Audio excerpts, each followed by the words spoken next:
Hello friends, ఈరోజు క్లాస్లో మనం మన ఇన్స్ట్రుమెంట్కి లేదా ఆడియో ట్రాక్కి వేరే సాంగ్ యొక్క ఈక్యూ ఎలా అప్లై చేయాలో చూద్దాము. ఫస్ట్ అసలు మన ట్రాక్ ఎలా వినపడుతుందో ఒకసారి విందాము.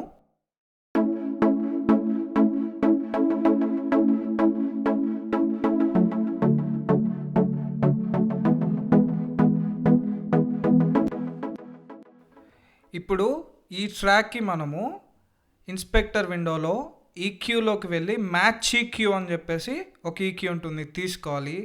ఈక్యూ తీసుకున్న తర్వాత కరెంట్ అని ఉంటుంది. కరెంట్ దగ్గర లర్న్ నొక్కేసి మన సాంగ్ని ప్లే చేయాలన్నమాట. ఫస్ట్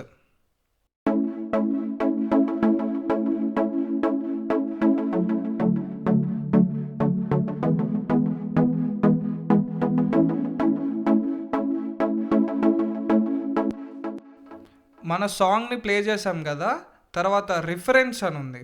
ఈ రిఫరెన్స్ ట్రాక్లో కూడా లర్న్ అని ఉంటుందన్నమాట. ఈ లర్న్ బటన్ని మనము క్లిక్ చేసి ఒక సాంగ్ని మనం బయట నుంచి ఏం చేయాలంటే, మనం ఏ సాంగ్ది అయితే ఈక్యూ మనము కాపీ చేయాలనుకుంటున్నామో ఆ సాంగ్ని ఇందులోకి డ్రాగ్ చేయాలి. సాంగ్ అయినా అవ్వచ్చు, ఒక ఇన్స్ట్రుమెంట్ ట్రాక్ అయినా అవ్వచ్చు. నేను ఫర్ ఎగ్జాంపుల్ ఈ ఫోల్డర్లో ఒక ఇన్స్ట్రుమెంట్ యొక్క ఈక్యూని నా దానికి కాపీ చేద్దాం అనుకుంటున్నాను. ఏ ఫోల్డర్ నుంచి చేయాలో ఆ ఫోల్డర్ సెలెక్ట్ చేసి ఆ ఇన్స్ట్రుమెంట్ ట్రాక్ని మనము చూస్ చేసుకోవాలన్నమాట. అది ఇన్స్ట్రుమెంట్ అయినా అవ్వచ్చు, ఏదైనా అవ్వచ్చు. రిఫరెన్స్గా మీరు సిమిలర్ ఇన్స్ట్రుమెంట్స్ తీసుకుంటే అవుట్పుట్ చాలా బాగా వస్తుందన్నమాట. సో మీరు ఏదైతే ఇన్స్ట్రుమెంట్ కావాలో ఆ ఇన్స్ట్రుమెంట్ని మీరు ఏం చేస్తారంటే డ్రాగ్ చేసుకోవాలి ఈక్యూ ప్లగిన్లోకి. డ్రాగ్ చేసుకున్న తర్వాత చూసారా, రిఫరెన్స్ ట్రాక్ యొక్క ఈక్యూ కూడా మనకి ఇక్కడ కనపడుతుంది, అలాగే మన సాంగ్ ఈక్యూ కూడా కనపడుతుంది. సో ఈక్యూ కర్వ్ అని ఉంది కదా, ఇక్కడ మ్యాచ్ అని ఉంది. మ్యాచ్ బటన్ని నొక్కేస్తే